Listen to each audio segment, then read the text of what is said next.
Hello and welcome to the Smurf video, and today we're looking at Power Rangers issue 9, and on the front cover we have Jason holding Draken's Drape. And if we open up the cover, we discover that this is written by Ryan, illustrated by Francesco and Moses, and colored by Rao and Jose, and Ed as always is on the letters. And this is the aftermath of last issue's disasters, and the Hermturians are trying to settle in on the Morphin Masters world, and it's quite beautiful. Meanwhile, Archon is there pondering, and you kind of wonder what he is pondering. The next bit sees Draken trying to push Omega Yellow to embrace her morphin powers around the Yellow's embassy, and to me it felt sort of like a convenient plot just dropped in there, with her trying to morph and connect with the Yellow Ranger, who apparently had the most connection to the destruction of Imperial rules or their setback, etc., whenever that was millions of years ago. And I don't really feel like Draken revealed this detail before, unless I missed it perhaps, which is possible. I could have missed it, but I felt like this should have been something discovered beforehand. And how does Draken knows that this is how you communicate with it? Anyway, he gives his usual sarky comments as bad guys does, and oh, I'm not really gonna help you, and you're excuse me, if the world is gonna end, I'm gonna go elsewhere. You know, he does his whole little bad guy bit in the background, which is cool. Meanwhile, the little lady or fella or alien, whatever you want to call it, actually, world was destroyed right near the beginning. I think the end of issue 1 or probably issue 2, maybe issue 3, very early anyway. They are trying to get hold of some of these special things that will perhaps make its friends, and is really upset. It's kind of like a side plot. However, we've got Yale, who is a big part of the Power Ranger teams. Don't care what anyone says, I want this as a figure at some point with some Omega Rangers. So a big part of the team. So this is all about Yale. And Yale doesn't talk or anything. Yale is just Yale. It's like, what's his name in Stargate? Oh, damn it. Oh, that's going to bug me. Oh, damn it. You know what I mean. Christopher Judd. What is his character's name in Stargate? Oh, that's going to bug me. Anyway, and he says, indeed. He's kind of like that character. So, meanwhile, Zach is continuing with his trying to settle in the cellars. However, Archon comes in there because you got to remember, these creatures, I can't even say the word. They did a lot of damage to a lot of worlds, enslaved a lot of lifetimes, included Archons once upon a time. And perhaps the Rangers were a bit naive in terms of just bringing them back. There is a blood oath sworn, or he intends to do it. So I do like this conflict. Probably a great idea. He probably could have skipped this quite easily and gone into something else, but he's gone into this. So very, very clever that he is still hanging on the Huntarians and what they did. However, Archon isn't the only race that the Rangers have saved that is on this planet that had been affected. There are more. Meanwhile, Draken is talking to his pet Sabo, which I love, and he is eager to get into the vault because there's a lot of evil in that vault, remember? Including Kia and the police dog.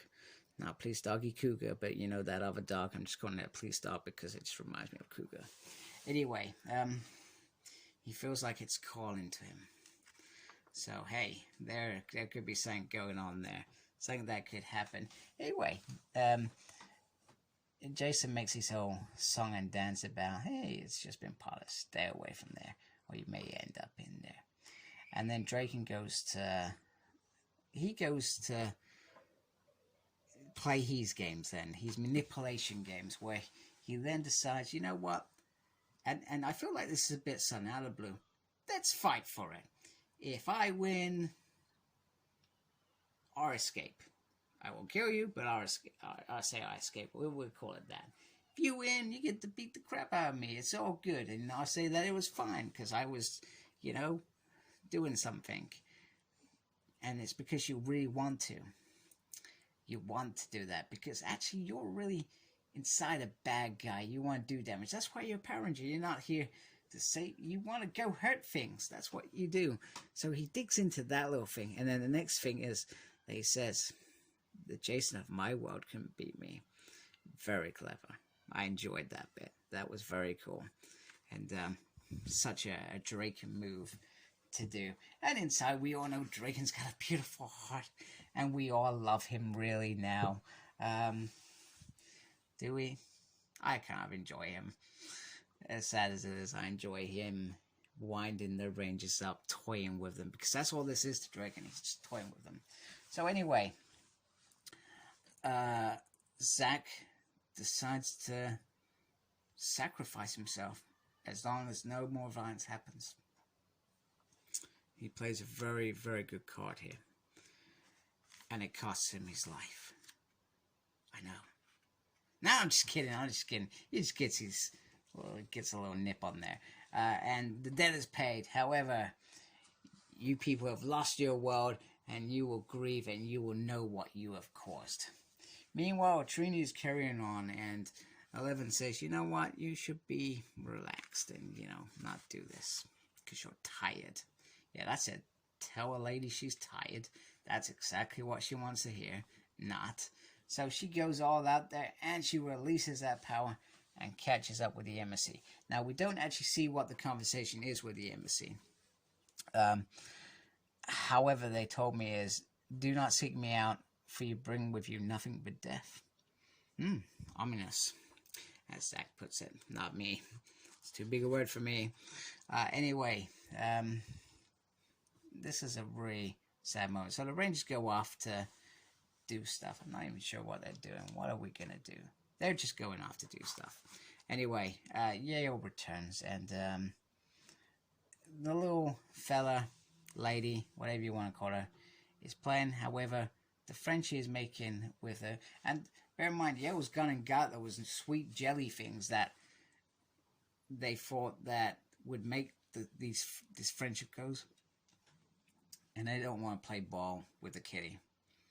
Poor Yale, because Yale actually likes playing ball. Zack would play with Yale all day long. I'm very, very hurt by this moment. And you know what? It's one of those hurt moments that if they built this relationship a little bit longer, they could have really tugged at my heartstrings, because you know what? The little fella throws a stone. And Yale was hurt. Yale was sad. Yale goes off and finds this place down here. And to be continued. That's how it ends. So we got Yale gone. We got the Rangers off on a new mission now.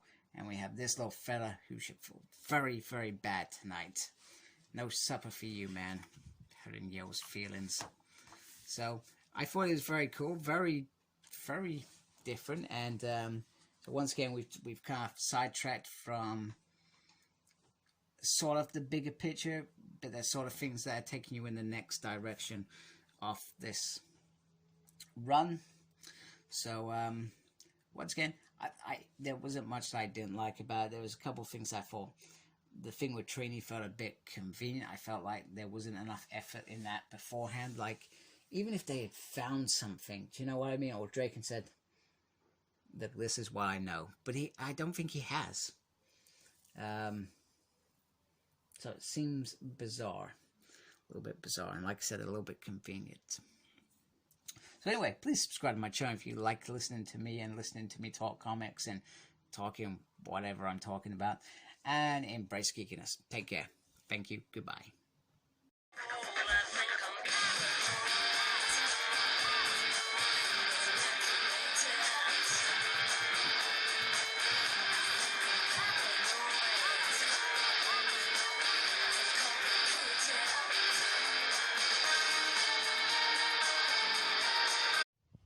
please like, comment, and subscribe to my channel. Follow me on Instagram, CyclopsSmurd. I'm on Twitter at SmurdP. No idea what I'm doing there. I'm also got a page on Facebook, SmurdP. And embrace the geekiness. Thank you for watching. Take care. Goodbye.